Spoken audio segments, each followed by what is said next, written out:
Boa tarde a todos.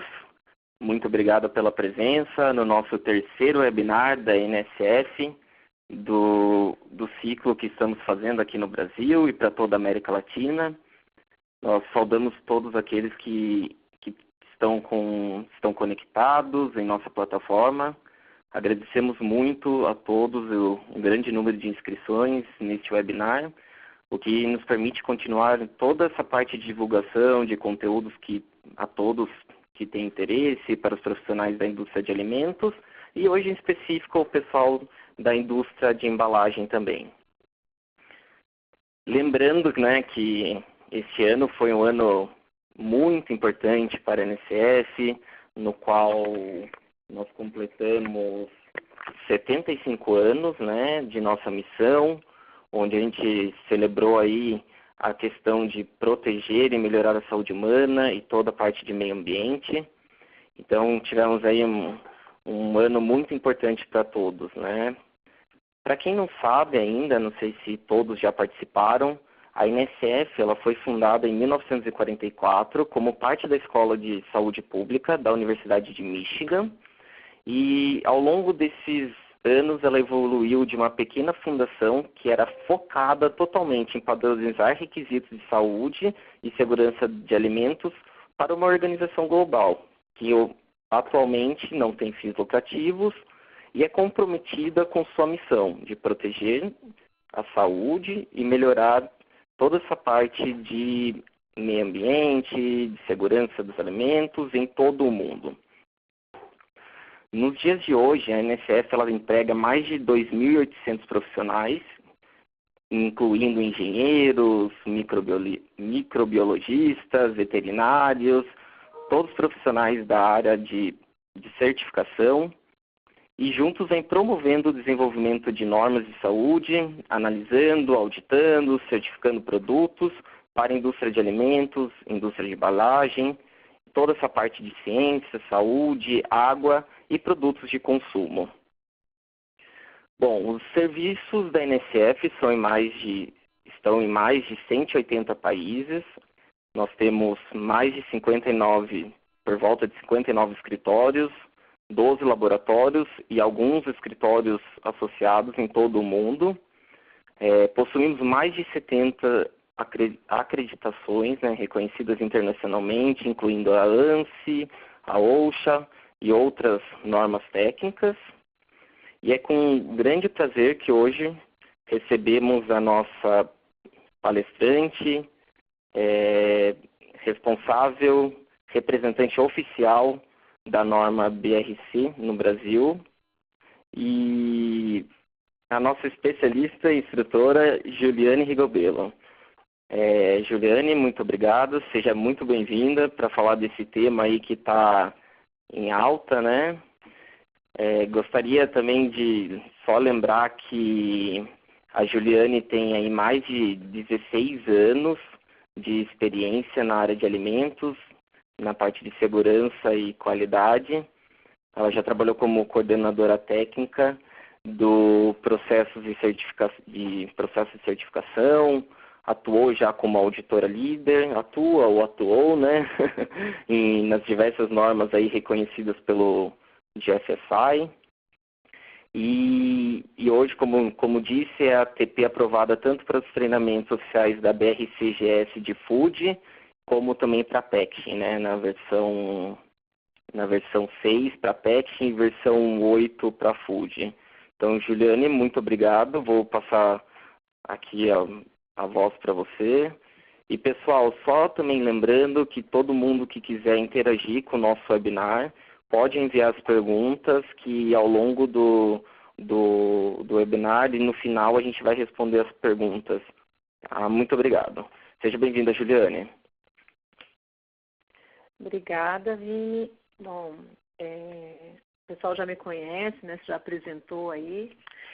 Então, eu digo a todos aí boa tarde, né? Vamos falar um pouquinho da modificação da norma, né? Na verdade, esse webinar ele vai falar um pouco das mudanças entre a versão 5 e a versão 6 da BRCGS Packaging Materials, não?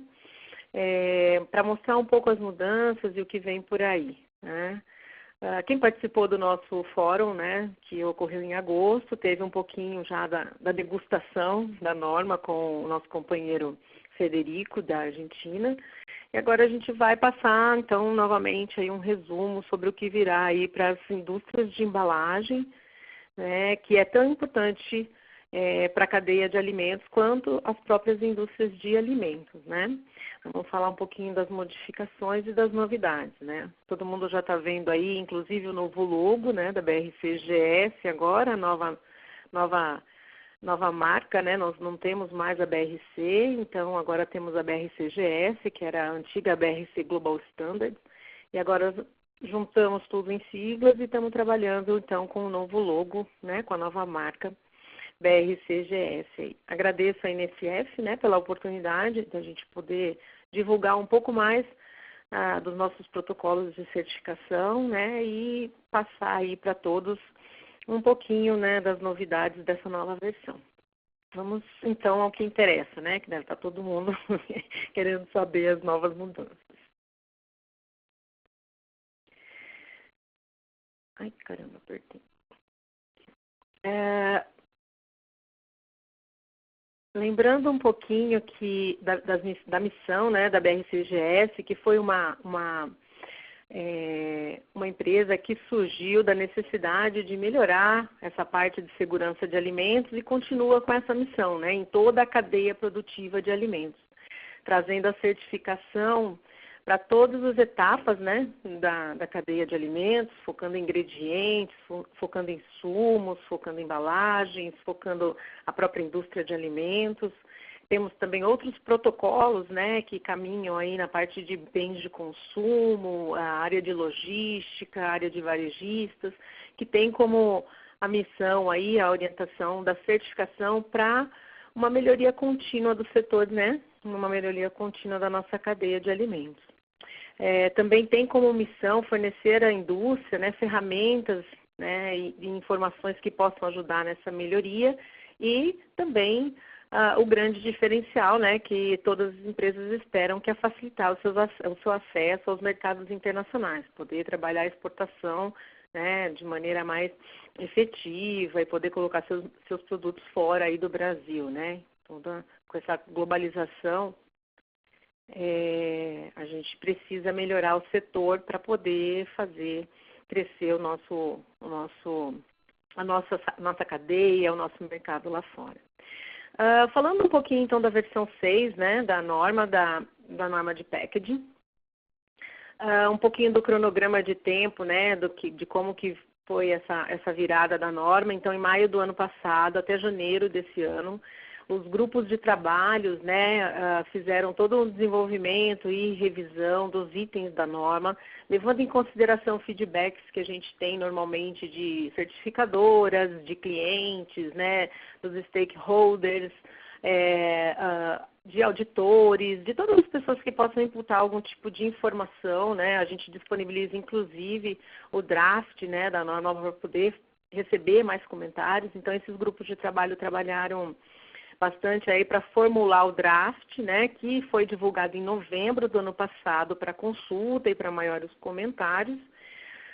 E no final de janeiro, então, fecharam, né, esse trabalho, né, do grupo para finalizar o draft e submeter para a equipe fazer a publicação. E aí, entre janeiro e julho, trabalhou-se na estruturação da norma, né? Então, editorial, traduções, porque a norma está disponível em diversos idiomas, né? Isso tudo foi trabalhado nesse período, de janeiro a julho. Em agosto desse ano, então, foi liberada a versão 6 da norma e as suas traduções oficiais, e também os guias de interpretação, o guia de mudanças chaves, materiais de treinamento também foram finalizados, né?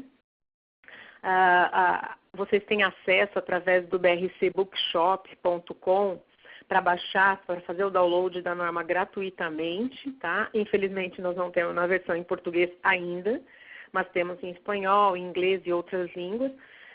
E também os guias de interpretação, inclusive o guideline que ajuda a entender, né, a aplicação de cada requisito da norma. Aí esses guias, né, alguns deles são pagos, né? Tem também o guia das mudanças-chave, onde faz comparação da versão 5 com a 6, que é muito legal para quem quer identificar em quais pontos realmente a norma foi modificada, tá? Também pode ter acesso a essa informação no BRC Bookshop. E ela vai passar a valer 1º de fevereiro de 2020. Então, todas as empresas que passarem por auditoria a partir de 1º de fevereiro de 2020 já serão auditados na versão 6 da norma, tá?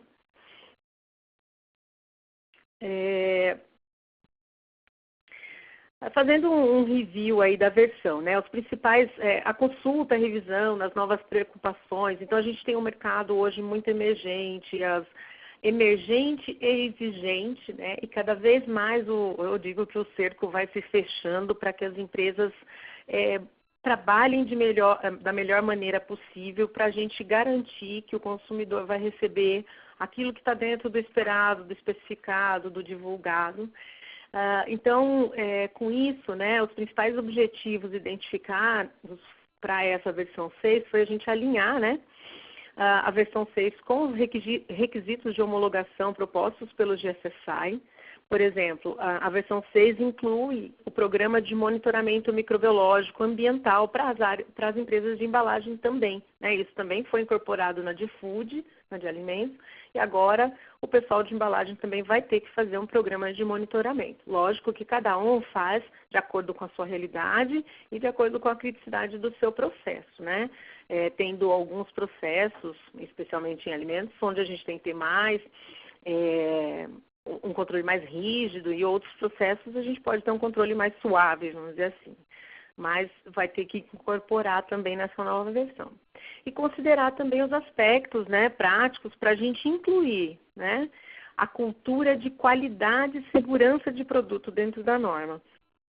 E também houve uma revisão e uma adequação do escopo da norma, né, que antes tinha uma categorização entre alta higiene e baixa higiene. Isso ficou um pouco diferenciado, também deixou um pouco mais claro, né, para quais setores se aplicam a essa norma, tá?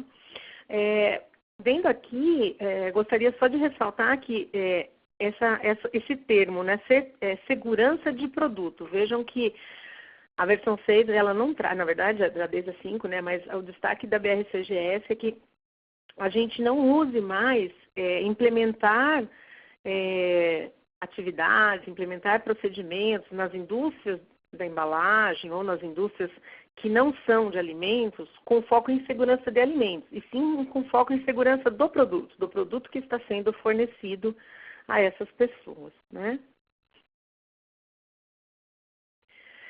Bom, as principais mudanças na versão, né? Então, a norma tem um nome, uma marca nova, né? A gente tem...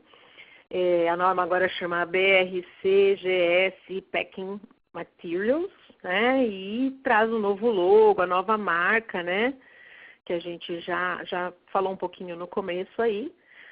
O protocolo de certificação, ele eliminou, então, o sistema de 2 categorias. Então, na versão 5, a gente tinha categoria básica e nível, né? Nível de higiene básico e nível de higiene elevado. Então, não tem mais essa não tem mais essa divisão. Hoje a norma é única, e aí existem alguns requisitos dentro da norma que diz: se esse produto for utilizado em contato direto com alimentos ou em contato direto com produto que é sensível a contato com a pele, né? Aí tem aquela aplicação só para aquele produto. Mas são alguns itens que estão diferenciados dentro da norma, mas não tem mais a categorização, né?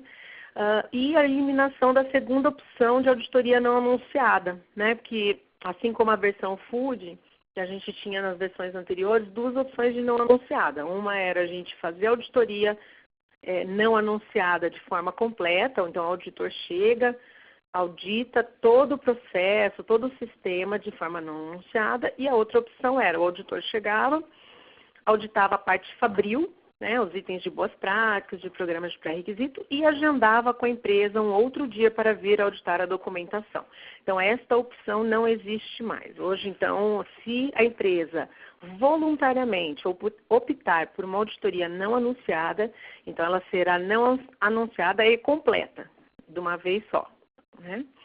Nos requisitos, então teve a introdução, né, a incorporação de requisitos associados à cultura de qualidade e segurança de produto, requisitos para monitoramento ambiental. Tem um bloco de avaliação novo que foi incorporado, assim como na versão de food, que é o bloco que fala de requisitos para produtos comercializados, que são aqueles produtos que a empresa não fabrica, ela só compra, estoca e revende. Então, se ela quiser, ela pode incluir este produto no escopo da sua certificação e aí se aplica o bloco que está associado a produtos comercializados. Então, os itens que estiverem associados ao produto comercializado se aplicam para quem opta por incluir no seu escopo de certificação os produtos que ela só compra, estoca e revende, não processa, né? A norma também traz uma ênfase maior na qualidade do produto e a nova cláusula, que não tinha na versão anterior, que é a cláusula que fala de ação corretiva e preventiva, que está associada também à mesma cláusula que tem na versão de food. Então, isso antes na versão de embalagem, na versão 5, era meio que subentendido, né? A gente não tinha um item específico para falar sobre implementação de ação corretiva e preventiva. Lembrando que a BRCGS tem como conceito de preventivo a gente trabalhar ações para prevenir a reocorrência de problemas que já aconteceram. E novo módulo, né, adicional que fala da parte do controle de pellets, novo módulo que fala da parte de controle de pellets, de produtos, né, de pellets, de produtos camados e plásticos em pó. Bom, então as principais características, né, da versão 6, que eu acredito que é unânime até para todas as versões e todas as normas da BRCGS, é que a gente tem como foco satisfazer as necessidades do mercado, né, do cliente e reduzir ônus de auditorias. Então, cada vez mais a BRCGS tenta incorporar dentro do mesmo protocolo de certificação os requisitos, né, as cobranças, para que cada vez mais os clientes recebam menos auditorias, para que não fiquem estressados, vou receber auditoria de novo, cada hora é um assunto, cada hora é um requisito particular. Então, a ideia é que esses protocolos de certificação vão cada vez mais tirando nessas auditorias adicionais que as empresas podem receber. Trazer também um melhor reconhecimento da diversidade da indústria de embalagens no mercado, né? A transparência, uma maior transparência e garantia de rastreabilidade na cadeia de suprimentos. Então, agora com a moda do blockchain, né? Então, está todo mundo sendo rastreado, está tudo sendo rastreado, então as embalagens não poderiam ficar fora disso, né? Porque elas fazem parte da cadeia, né, de alimentos, então elas precisam também ser identificadas e permitir essa rastreabilidade. E a melhoria, né, na segurança do produto. Em pequenos locais e instalações, os processos ainda estão em desenvolvimento. Então, a norma, ela quer ser uma norma acessível a todos, né? Então, essa versão 6 quer também trazer o pessoal menor, né? As pequenas empresas, que elas possam também se certificar, que elas possam também ter as suas vantagens, né, de entrar dentro de um sistema de certificação de segurança de produto.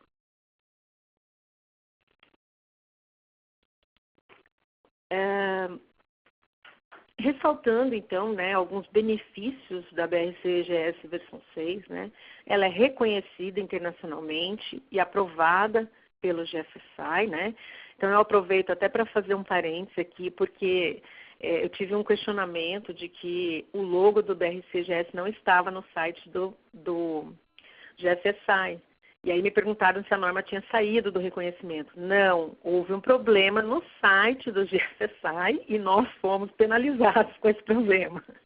Então, estamos reconhecidos. A Food foi a primeira a ser reconhecida pelo GFSI e a de packaging também está reconhecida. Não se assustem, não precisam trocar de certificação, podem manter a BRCGS que estamos aprovados pelo GFSI.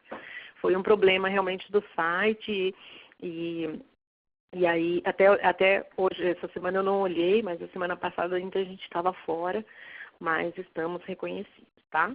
E é uma vantagem, então, porque esse reconhecimento da GFSI traz mais clientes, né? Os clientes, eles esperam, através desse reconhecimento, que a norma traga benefícios para o seu processo e para os seus produtos. Fornece, então, uma única norma e protocolo regida por uma auditoria terceirizada, credenciada, então, para garantir a independência das partes, né? Permite, né, que as plantas, os sites certificados, eles apareçam publicamente no diretório da BRCGS e garantam dessa maneira que são reconhecidos globalmente. Então, a empresa certificada hoje tem como propaganda estar no site, no diretório da BRCGS, que pode ser consultado por qualquer pessoa no mundo inteiro. Então, se você tiver um potencial cliente que está lá na China ou na Austrália, ele, através do seu escopo de certificação, ele procura lá, eu quero uma empresa de embalagem de filme plástico no Brasil. Então, ele vai conseguir visualizar através do nosso diretório, que é um banco de dados público, qualquer um pode acessar, e verificar o nome das empresas que estão certificando. É uma norma de ampla abrangência, né? Então, ela inclui não só segurança do produto, mas também qualidade e legalidade, e aborda também a parte de requisitos normativos, né, legislativos. Então, a gente tem que lembrar que, além de atender a norma, né, além de atender um requisito de cliente, a gente tem que atender os requisitos legais, né, do país aí onde você está atuando, tá? E fornece, então, as duas opções de auditoria hoje, né? Antes eram 3, agora são 2. É a opção de auditoria anunciada, que é aquela que você entra em contato com a certificadora, por exemplo, entra em contato com a INSS, marca o dia da auditoria e o auditor vai, faz a auditoria, né, programada dentro do tempo calculado. E a não anunciada, que aí você opta por isso voluntariamente, não é obrigatório, e aí você não sabe o dia que o auditor virá na empresa. Apesar de haver algumas regrinhas, né, que direcionam alguns dias que vocês podem vetar, que é dias de férias coletivas, feriados e tudo mais.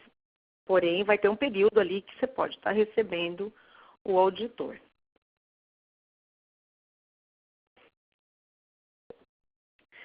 O meu auxiliar aqui está um pouquinho devagar, sabe, gente? Para trocar os slides, mas tudo bem. É sexta-feira, né?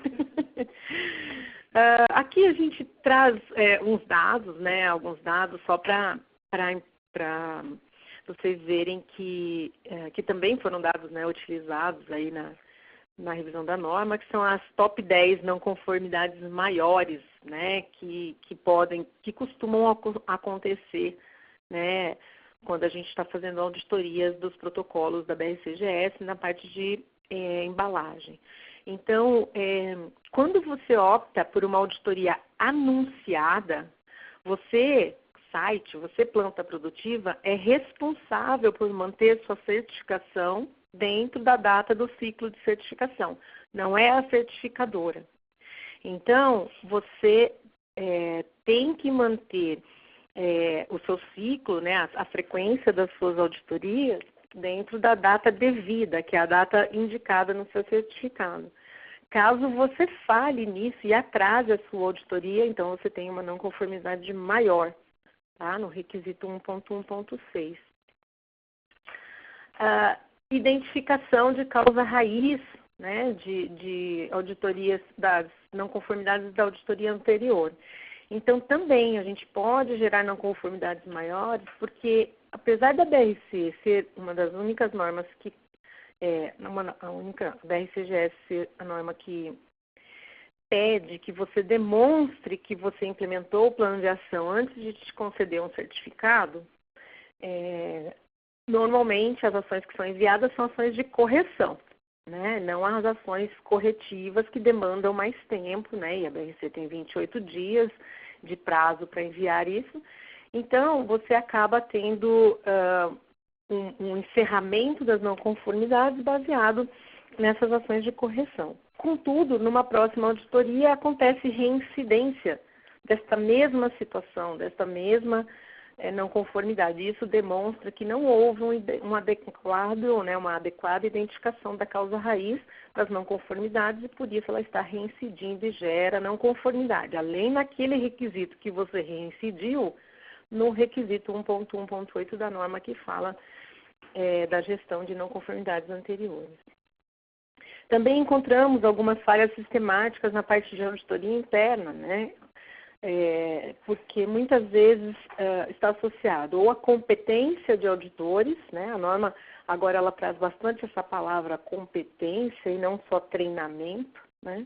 Porque a competência ela é composta de mais do que treinamento, né? É treinamento, é capacitação, é experiência, né? E também, também tem problemas porque a norma ela descreve que as auditorias internas elas devem ser distribuídas ao longo do ano. Ele escreve through, né? Through. Então, através do ano, não é em um dia, né? Por quê? Porque a ideia é que as empresas consigam observar o seu sistema de gestão da qualidade e segurança de produto ao longo do ano e não em um único dia. Porque pode haver alterações, né? Tem safra, entre safra, né? Muito mais produção, menos produções, isso tudo pode acontecer e influenciar. Então, a gente tem que fazer de maneira mais abrangente, mais distribuída. Monitoramento de pontos que são considerados críticos, né? Então, diferente da indústria de alimentos, a indústria de embalagem ainda não tem tanto medo do PCC, né? Que tem o PCC, todo mundo fica alucinado, meu Deus, eu tenho que controlar. Então, muitas vezes tem aí pontos pendentes, né? Alguns gaps dentro disso. Retenção de registros também.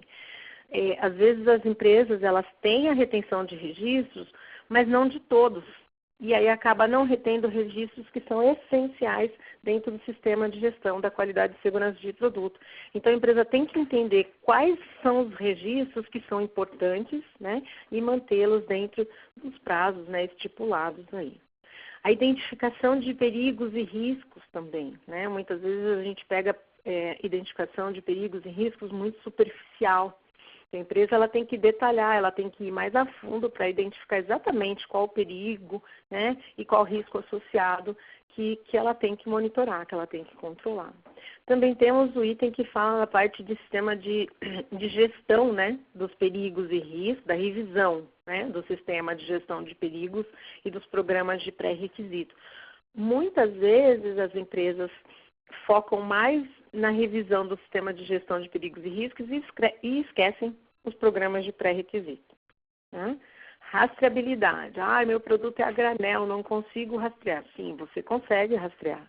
De maneira um pouco mais ampla? Sim, de maneira um pouco mais ampla, mas consegue rastrear. Mas o meu sistema não é informatizado. Não tem importância. Tem muitas empresas onde o sistema não é informatizado. Rastreia na mão, rastreia no papelzinho, né? Mas eu sou certificado ambiental, não posso ter papelzinho. Bom, então a gente vai ter que pensar na alternativa.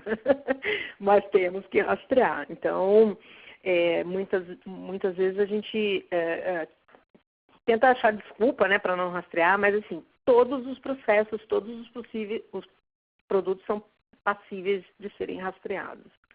E aí acaba gerando não conformidade maior, porque aí fica sistêmico aquela falha, né, e perde ponto aí dentro do requisito.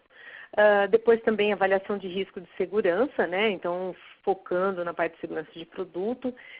As empresas estão muito acostumadas na parte de embalagem, a ver parte de qualidade, né? Então, a qualidade, né? A arte, as cores, tal. Então, esse foco de segurança precisa ser um pouco mais especificado dentro das empresas. E o próprio exercício de rastreabilidade, né, que a norma fala para a gente fazer sempre upstream e downstream, né, então a empresa tem que fazer esse teste para ver se funciona. E se o sistema não funcionar, ela tem que arrumar, tem que revisar e testar de novo. E aí nós temos também algumas top 10 menores, né, que também acabam tendo pontos aí que são identificados durante o processo. Mesma coisa, na identificação de perigos e riscos, processos para gerenciar o uso, armazenamento e manuseio de produto químico, né, então acaba gerando porque a gente acaba vendo nos processos que, assim, tem as áreas de guarda de produtos químicos, mas alguns produtos são usados no processo e aí esses que são usados no processo não têm um controle tão adequado, né, e acaba fugindo um pouco. Reparos temporários, também conhecidos como gambiarra, né? Gente, reparo temporário deve ser temporário, né? E eu sempre repito isso nos treinamentos e auditoria. E o pessoal acaba deixando o reparo temporário definitivo, né? E aí acaba tendo não conformidade. A parte de limpeza e procedimentos de limpeza, né? Então, os padrões de limpeza, os procedimentos de limpeza, eles devem estar descritos e implementados. E algumas vezes a gente se depara durante as auditorias aí com algumas falhas pontuais com relação a isso. A mesma coisa se aplica ao controle de entrada de pragas, né? Então, tem que prevenir a entrada de pragas, apesar de não serem materiais atrativos de praga, elas podem entrar, podem ficar entre, né, o material e parar no seu cliente, né, e levar a contaminação para o cliente. O monitoramento, né, e registro de vidros e plásticos quebradiços também é um assunto que gera algumas menores aí dentro do processo, acaba passando batido alguns visores, alguns instrumentos, janelas, né?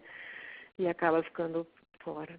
E o diagrama de fluxo também, às vezes o desenho não está adequado, às vezes está adequado, mas o pessoal não cumpre, às vezes não tem o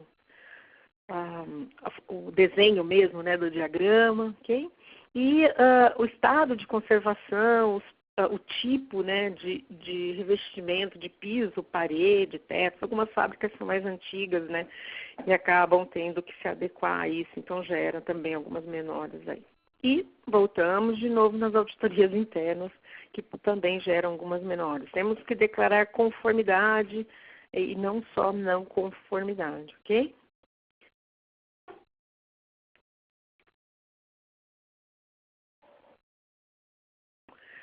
Aqui nós temos os setores, né, que se aplicam à nova versão.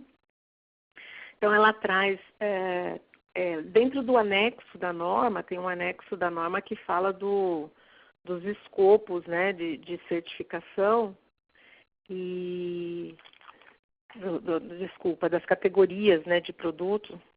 E aí, dentro das categorias de produto, eles descrevem, né, eles dividem esses produtos em metais, né, metálicos, vidros, plásticos rígidos, plásticos flexíveis, processos de impressão composta e outras fabricações. E esse desenho, ele mostra um pouco, né, da aplicação da aderência a esta norma, né, dos processos. Então, o pessoal, o que mais entra, né, nos escopos da certificação são os processos de impressão.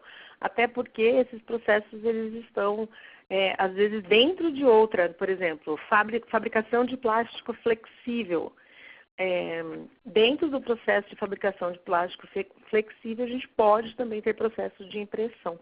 E aí acaba aumentando um pouquinho a aba do processo de impressão, que é um dos processos que a gente inclui nas categorias de produto. Bom, vamos falar um pouquinho então das principais mudanças, né, da norma aí. No requisito 2.2, né, a gente deixa mais claro agora, né, que os estágios para identificação e análise de perigos são baseados no risco, tá? Então, a gente chama de RARA, né, não HACCP, para a parte de embalagem, porque a ideia é que faça uma identificação de perigos e riscos associados, né, à segurança do produto, e não só uma identificação de perigos à segurança de alimentos, como seria a PROAR da ACCP. Né? Então, é uma avaliação que tem que ser feita baseada no risco. No 3.6, a introdução de uma nova cláusula fundamental, que é a cláusula associada a ações corretivas e preventivas. Depois, nós temos uma outra cláusula também, que fala a 3.11, que vai falar do aumento da transparência e consistência em toda a cadeia produtiva de suprimentos aí.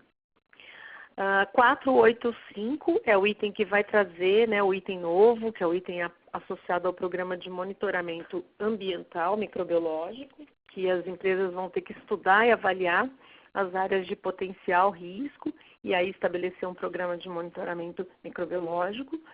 O 6.2, essas são as principais mudanças, né? Lógico que durante a redação dos requisitos, vocês podem identificar algumas diferenças, mas isso é mais para esclarecer o requisito. Essas daqui são coisas que foram realmente mais ressaltadas ou incorporadas na norma, tá?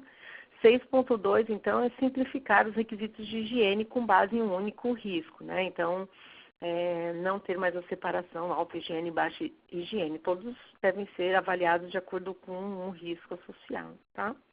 No protocolo de auditoria, a principal mudança foi a parte de remover, né, as auditorias não anunciadas, que eram divididas em duas partes, e o novo protocolo que a gente tem agora, o novo módulo, desculpa, que é um módulo adicional à certificação, que é controle de pellets, escamas e produtos escamados e plásticos em pó, que é o módulo que pode ser incorporado para as empresas que trabalham com esse tipo de material. Detalhando um pouquinho mais, a gente vai falar um pouquinho, então, do item que fala, né, da gestão do risco e perigos, que é o item 2, né, da gestão de perigos e riscos. Então, o objetivo, né, a gente passar de um processo de análise de perigos de 2 níveis para um baseado na avaliação de risco. Então, a diferença agora não é a gente ficar categorizando se é alto nível ou baixo nível. Alto higiene, baixa higiene. Básica higiene, desculpa. A gente avaliar o risco. E o risco ele é avaliado para cada empresa, né? Para cada empresa. Porque a empresa ela tem uma realidade, um produto, uma manipulação, cada uma tem a sua. Então, a gente tem que fazer uma avaliação do risco realmente da minha empresa. E aí definir né, quais serão os perigos que eu devo pensar assim com mais critério e controlar. E embora seja difícil auditar, é importante também que a cultura de segurança e qualidade do produto seja considerada dentro da empresa e, portanto, também dentro dos requisitos da norma, tá? Então, de acordo com a nova gestão de perigos e riscos, né, os sites eles devem planejar como manter e desenvolver uma cultura de segurança da qualidade dentro do seu negócio. É um assunto novo, é um assunto polêmico, o pessoal na área de alimentos também ainda tem muita confusão com isso, né? Porque a cultura é uma coisa que se constrói aos poucos, mas esta é a ideia, né? Que a gente comece a pensar sobre isso para construir aos poucos, então, a nossa cultura, focando, né, na qualidade e segurança do produto. Então, o requisito, ele fala o seguinte, é um requisito fundamental, 2.2 aqui, ele fala que a análise de perigos é uma avaliação, uma análise de risco é uma avaliação uma análise de perigos, aqui está escrito errado, e uma avaliação de risco deve ser implementada para garantir que todos os perigos, né, em termos de segurança e legalidade do produto sejam identificados e que os controles correspondentes sejam estabelecidos. E no item 1.1.2 da norma fala, então, da gente manter um plano, né, claro e eficaz para desenvolvimento e melhoria contínua. Então, quer dizer que não dá para você só desenvolver um plano para implementar a cultura, né? Você tem que avaliá-lo, tem que verificar se ele está adequado, ver se ele realmente atende às suas expectativas e ir melhorando. E este plano deve incluir o seguinte, então vejam que a norma diz deve, né? Atividades definidas que envolvam todos os setores que tenham impacto à segurança e qualidade do produto. Então, não é só a produção, né? Não é só a área de qualidade, todos os setores. Então, será que o setor de desenvolvimento de produto não está aí, né? O de compras ou de aprovação de fornecedores, tá? Tem que também incluir uma descrição de como as atividades planejadas e os cronogramas serão realizados e medidos, e deve-se fazer uma revisão da eficácia para verificar se o que a gente se propôs a fazer vai estar em funcionamento. E essa cláusula, só essa, vai estar em vigor a partir de 1º de fevereiro de 2021. Então, as empresas terão um tempinho maior para conseguir implementar essa cláusula. Depois nós temos o item novo, que é o item que fala de ações corretivas e preventivas, mas que não é um item desconhecido, porque muitas normas já falam desse item, né? É um requisito novo e fundamental para que as empresas consigam tratar os seus problemas e, desta maneira, né, diminuir o risco de uma reocorrência. Então, o requisito na norma, ele diz que as empresas, né, os sites, planejarão e devem manter e desenvolver uma forte cultura para analisar a causa raiz dentro do seu negócio. Ou seja, identificou um problema, não podemos só corrigi-lo, né? Nós temos que investigar por que ele aconteceu, né? E muitas vezes há uma causa central, e aí a gente identifica essa central e já se dá por satisfeito. E não vê as causas adjacentes, né? Aquelas que influenciam a central. Então, é fazer um estudo mesmo para verificar por que este problema está ocorrendo e tratá-lo nas suas causas, e não somente na causa, né? Então, o requisito ele é o 361 e fala que a gente tem que ter um procedimento para realizar uma análise de causa raiz e implementar ações corretivas e preventivas, tá? Então, uma análise de causa raiz deve ser usada focando aí em implementar a melhoria contínua e evitar a reocorrência das não conformidades. Nos seguintes casos, né? Análise de não conformidades de tendências. Então, se você tem não conformidades que se repetem, que são sistêmicas, que indicam, né, uma tendência de que um problema está tendo um aumento significativo, esta não conformidade deve ser avaliada para identificar sua causa raiz e trabalhar plano de ação corretiva e preventiva. Se você tem uma não conformidade, ela pode ser pontual, mas ela compromete a segurança, legalidade, integridade ou qualidade do produto, então também você tem que fazer um estudo de causa raiz. As não conformidades identificadas em auditorias internas de segunda parte e de terceira parte também devem ter a sua identificação de causa raiz, assim como as que são relatadas por clientes e estão associadas aí, né, à qualidade, legalidade, segurança do produto, tá? E testes de falhas de equipamentos, né, na linha de produção ou qualquer outro incidente. São tipos de não conformidades que a gente pode utilizar aí para implementar plano de ação corretiva e preventiva. Não esquecendo que depois a gente tem que avaliar a eficácia, né, dessas ações que foram implementadas. Rastreabilidade. Então, vejam que toda hora ele fala, tem que desenvolver uma cultura, né, uma cultura para investigar a causa raiz, uma cultura para fazer rastreabilidade, uma cultura, né, tem que desenvolver isso no sistema automático, né, desenvolver uma cultura de qualidade robusta para garantir total transparência dentro do fornecimento da cadeia, né, e assim ajudar a aumentar a segurança. E aí ter um processo de rastreabilidade é importantíssimo, porque a gente tem que conseguir saber para onde foi o nosso produto, qual foi a matéria-prima que foi usada no nosso produto, porque se de repente um fornecedor, por exemplo, entra em contato e fala que mandou uma matéria-prima, né, contaminada com um químico, né, muito perigoso, muito tóxico, aí a gente tem que saber em qual produção eu usei esse produto, então eu tenho que conseguir rastrear. Então, de novo, né, a gente pode ter dificuldades ou pode ter uma abrangência maior pelo tipo de produto, mas a gente consegue rastrear.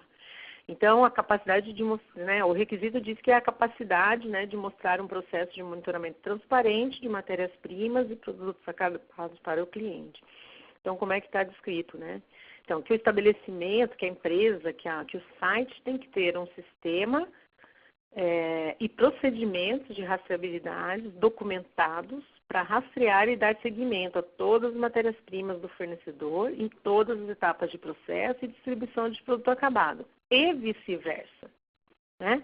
E quando os processos contínuos são usados, ou há matéria-primas em silo, a granel, a rastreabilidade deve ser alcançada com a maior precisão possível. Ou seja, aí nesses casos a gente talvez tenha que fazer cálculos de consumo, né? Consumo versus tamanho do silo, versus tamanho do estoque, para a gente ter o mais próximo possível, né, de precisão aí. E outro item importante aí, para fins de rastreabilidade, um sistema deve ser implementado para garantir que o cliente possa identificar um produto. Então, a gente tem que marcar a nossa embalagem, o nosso produto, né, com algum tipo de codificação que permita ao cliente, caso ele queira reclamar ou tenha um problema com o nosso produto, ele possa passar uma informação para que você depois consiga, com precisão, procurar quais são os registros, quais são os dados envolvidos nesse processo, ok? Monitoramento microbiológico ambiental, item novo, né? Então, a ideia é introduzir uma ferramenta para identificar potenciais riscos de contaminação. E o programa de monitoramento, né, deve permitir aí que ações corretivas sejam tomadas caso ocorra a contaminação do produto. É um programa que tem que ser desenvolvido com base no risco e tem como foco agentes patógenos, organismos de decomposição e ou organismos indicadores. Então, esses são os tipos de organismos que a empresa tem que considerar para criar um plano de monitoramento ambiental, né? E ele pode criar o seu plano de monitoramento ambiental microbiológico por área. Então, vai existir áreas que ele pode identificar através da avaliação de risco que não é necessário fazer um programa. Em compensação, em outras áreas, ele vai ter que estabelecer um programa. E a partir do momento que você estabelece um programa, ele tem que incluir um protocolo de amostras, né? Identificação dos pontos de amostragem, a frequência que você vai fazer, os organismos que serão alvo, né, da investigação, especificação desses, né, limites, né, especificáveis, métodos de análise, então, teste rápido, vai mandar para o laboratório, né, isso tudo tem que estar definido. E manter os registros. E a norma ainda diz, né, que a gente tem que avaliar os resultados, inclusive os resultados dentro do padrão, né, porque eles podem estar indicando alguma tendência de desvio ou se eu tenho muitos resultados dentro do padrão, pode ser que eu estou falhando, eu estou fazendo um método errado, estou fazendo um local de coleta de amostra errado, ou eu estou investigando um micro-organismo errado.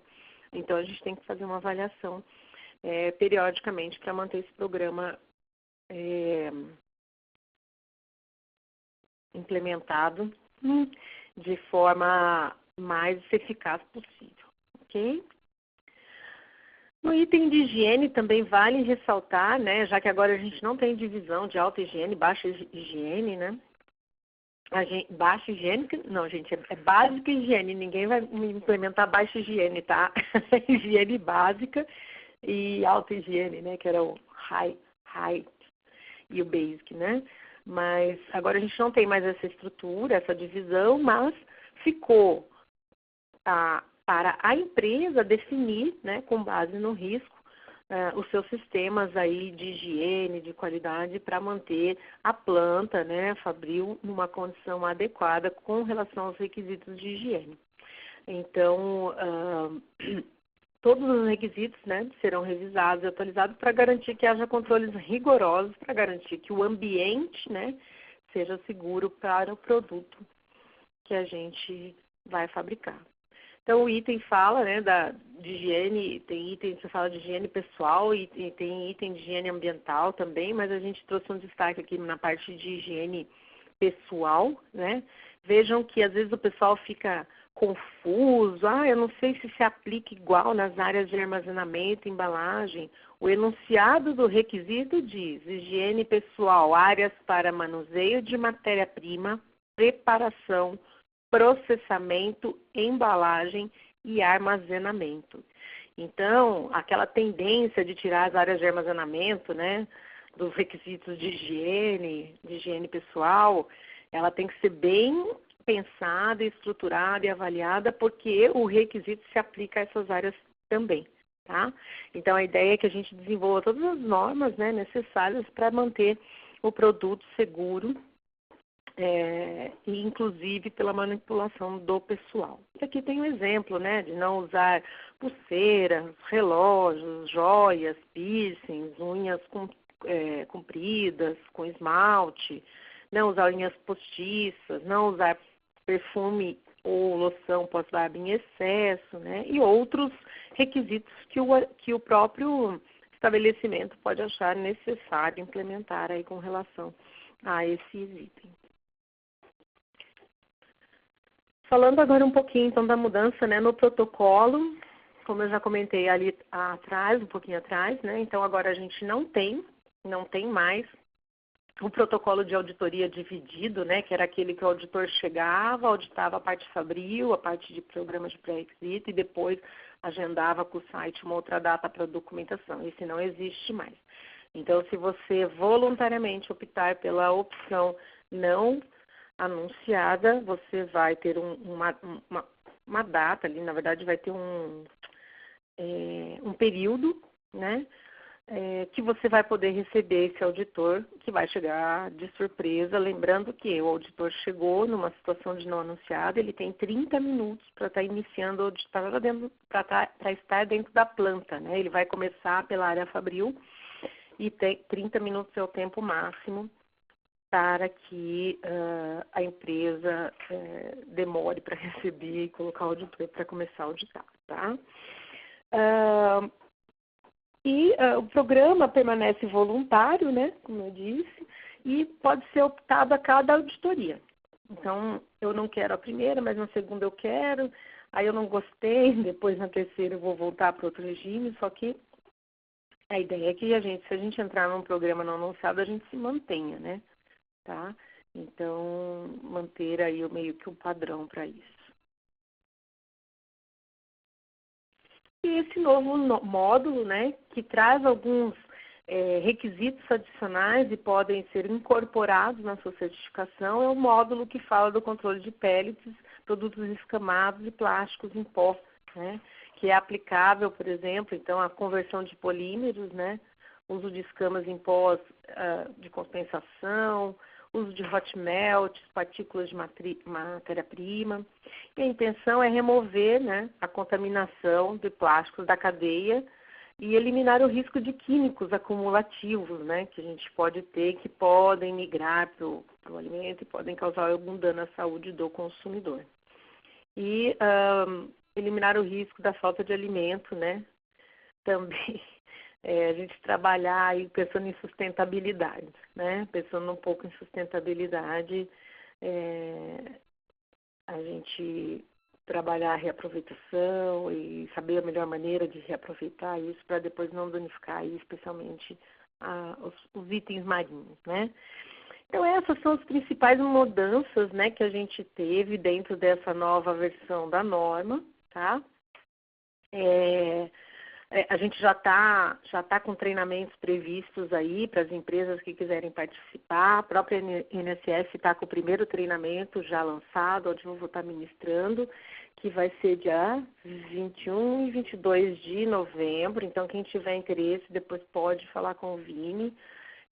Se alguém tiver alguma dúvida mais específica com relação aos protocolos da BRCGS, o meu contato está aí, né, juliane.rigobelo@brcgs.com, tá? Vocês podem me enviar e-mail, mas a gente vai começar a divulgar aí em breve mais treinamentos, né, que estamos começando agora, porque está tudo muito recente, acabei de me qualificar, tudo, mas estamos aí para ajudá-los no que for necessário. Eu agradeço a todos e gostaria de fazer um convite, né, todo mundo dar risada quando eu convido, mas eu esperaria ver pessoas brasileiras nesse evento, porque vai de toda a América Latina, né? E eu nunca vejo muitos brasileiros, aliás, eu nunca vejo brasileiros lá, né? Só das certificadoras. Então, estão convidados a participar do Food Safety Américas de 2020, que será em Santo Antônio, no Texas. E aí vocês têm mais informações no brcgs.com, na parte de eventos. Obrigada, pessoal, a todos. O Vini também vai se despedir aqui. Não sei se tem perguntas, porque eu nem vi, mas o Vini vai falar, então vamos responder aí. Juliana, tem algumas perguntas aqui. Vamos ver, só ver por onde vamos começar, tá?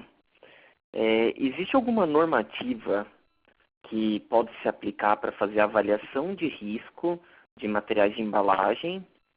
Existe alguma normativa que você conhece? Peraí, só um minuto.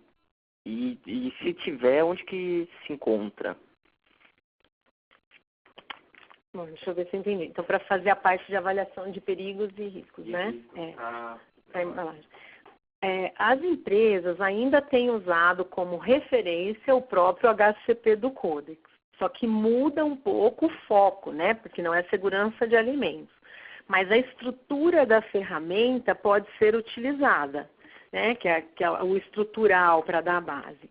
Existe também outras ferramentas que são usadas em outras normas. Na parte de meio ambiente também parece que tem uma, eu não me lembro o nome, e tem uma outra que é usada muito para o setor automobilístico, que é o FEMEA, né? E que são assim, os mais utilizados, mas não tem assim, requisito legal, essas coisas não tem. Esses são as orientações que a gente tem, os direcionamentos, né?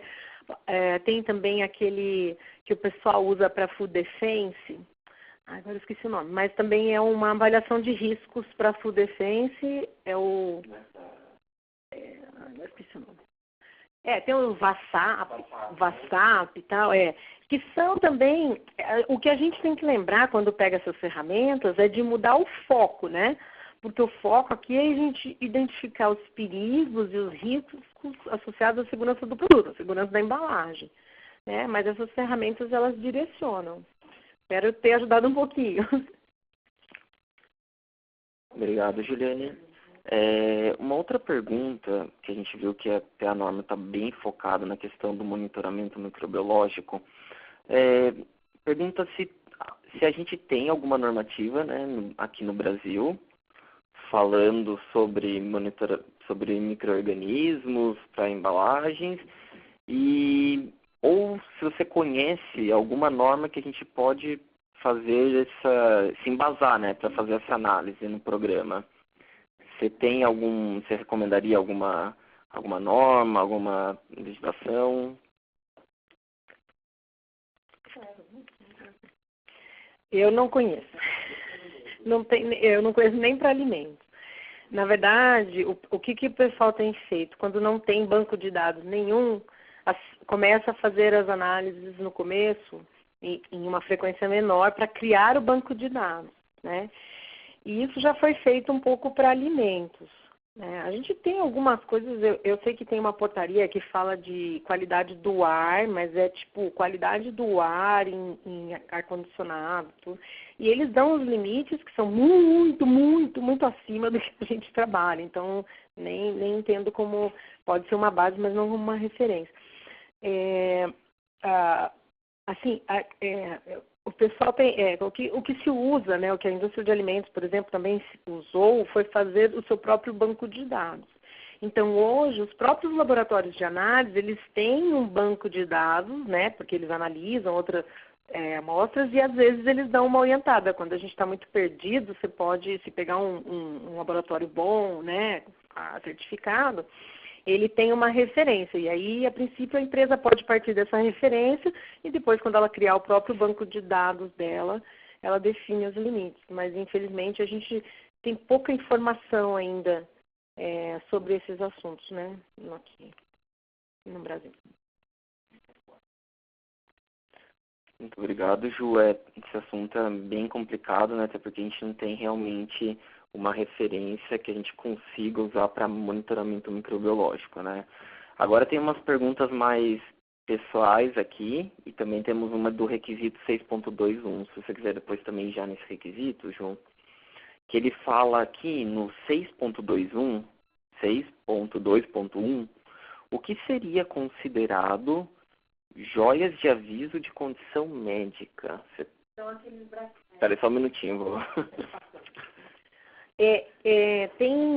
Existe agora na parte médica, né, aqueles reloginhos que pessoas que têm pressão alta, têm problema no coração, eles têm que ficar com aquilo o tempo inteiro, porque se alterar ali a pulseirinha, né, o relógio, sei lá, eu não... Como eu sou super saudável, eu não sei o que é isso, viu, Vini? Mas são umas pulseirinhas que aí elas contam um batimento cardíaco, tem umas coisas com relação à alteração da pessoa. Então, são esses itens que normalmente são pulseirinhas, que dão que a pessoa tem que utilizar o tempo inteiro, porque ela tem que monitorar a sua condição de saúde o tempo inteiro. Muito obrigado, Ju. Ju, estrategicamente, uma pergunta aqui do Robson, tá? Na sua opinião, tá? Qual que é para o mercado, qual que é a vantagem de BRC ao invés de IFS ou FSC para a indústria de embalagens?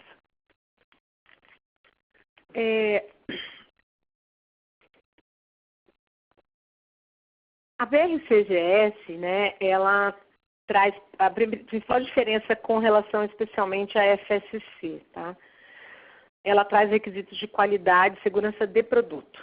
A FSC é uma norma focada em segurança de alimentos, que tem um módulo, né, que ela trabalha com programas de pré-requisito para a embalagem. Então, a norma geral dela, né, que é a ISO 22000, é um sistema de gestão de segurança de alimentos. E a segunda norma, que é a ISO-TS, que traz o programa de pré-requisito para a indústria de embalagem. Então, o seu sistema de gestão de segurança será um sistema de gestão de segurança de alimentos. A BRCGS, ela trabalha uma norma de certificação focando a qualidade, autenticidade e legalidade do seu produto. E ela certifica, então, a sua embalagem, não só para alimentos. Ela certifica a sua embalagem para cosméticos, para outros bens de consumo, para remédios. Então, você pode aplicar ela numa abrangência maior. Okay? Ambas são reconhecidas pelo GFSI, porque o GFSI só reconhece normas de segurança de alimentos, né, com foco na cadeia de alimentos, desculpa. E outra vantagem das certificações, daí em geral a segurança, em geral para as certificações BRCGS que eu acho, são os critérios de avaliação. A gente só certifica quando a empresa demonstra que ela implementou um plano de ação.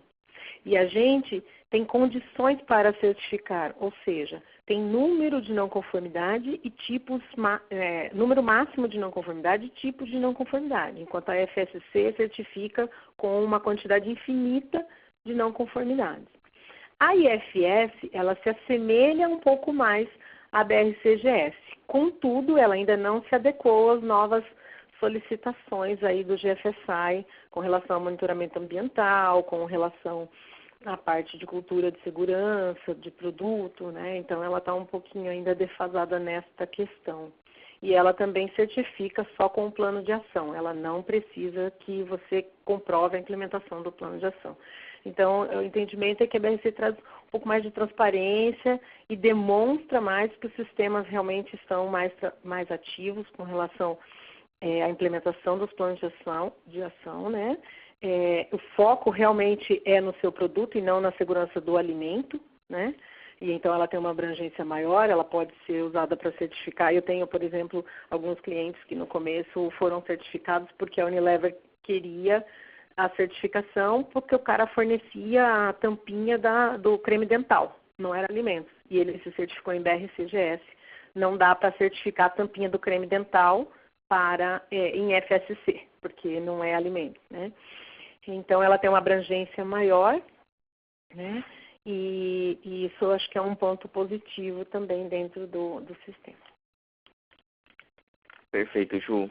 Ô, Ju, existe alguma diferença entre BRCGS e BRC-IOP? BRC e IOP era um termo usado para a norma de BRC Packaging, acho que até a versão 4. E aí acho que esse termo ele era muito específico, eu nem lembro mais o que significa IOP. Era alguma coisa de off packaging, né? Mas ele era uma coisa muito específica que fechava um pouco o mercado. Então eles resolveram retirar esse termo, tá? BRCGS é a marca da BRC que mudou para BRCGS. O nome dessa norma aí é Norma Global para Segurança de Material de Embalagem. Ô, Ju, a Renata, ela está perguntando aonde que ela consulta todos os sites que são certificados, tá? E qual que é o site? Você quer digitar? Eu vou digitar aqui, né? Eu vou falar e ele vai digitar. brcgs.com, né, é o local. E aí, quando você abre o brcgs.com, logo que você abre o site, na direita, olhando, né, vai estar escrito Diretório BRC. Clique for Details. Aí você clica aí, e aí você consegue buscar. Então, na parte direita vai ter o Diretório BRC,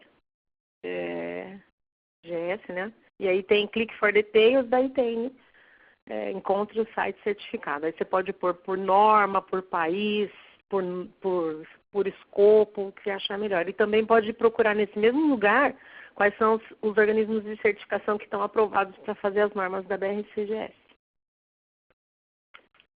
Perfeito, Ju. Ju,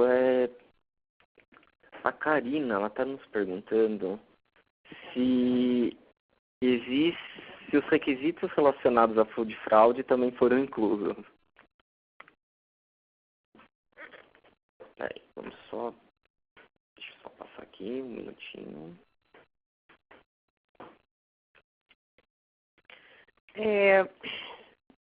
Na verdade, a norma fala, né, da parte de fraude em vários momentos, né? Por exemplo, fala que tem que fazer análise de produto para evitar avaliação, né, da integridade do produto para assegurar que ele não é fraudado, tá? Então ele traz sim algumas menções à parte de food fraude junto com food defense, né? Dentro do sistema. Você vai ver em vários pontos, né, que ele vai estar falando de food defense e food fraud, que sempre o food fraud ele é focado mais na parte das matérias-primas, né? Então está dentro dos itens que vai falar da parte de autenticidade, da cadeia e tal, e aí vai pedir para fazer uma avaliação das suas matérias-primas, históricos para identificar ameaças com relação à fraude, ok? Obrigado. O pessoal também está perguntando aqui se a BRC se encontra disponível a todos. Esta norma está disponível ainda, como a Juliane falou no início do webinar, ainda ela não está em português, mas ela já tem disponível sim para todos, tá? Como todos, está disponível para download gratuito. Bom, Juliane, muito obrigado pela participação. Gostaria de agradecer em nome da NSF, né, por você estar compartilhando toda a sua experiência, falando um pouquinho desse tema aí que está em alta, né, que acabou de ser atualizado, né, essa norma. Já está valendo, né, como ela falou, para o próximo ano. Então, em nome da NSF, eu gostaria de dizer muito obrigado e também agradecer a todos os participantes por se manterem conectados, né, até o final do nosso webinar. Lembrando também que a gente convida vocês a visitar a nossa página no YouTube. Então, todo esse webinar, ou como também todos os outros que nós realizamos esse ano, tanto o Brasil quanto a América Latina, eles se encontram disponíveis. E nos despedimos aqui, eu e Juliane, né, dizendo um ótimo final de semana para todos. Muito obrigado pela participação e até o nosso próximo webinar. Um abraço. Obrigado.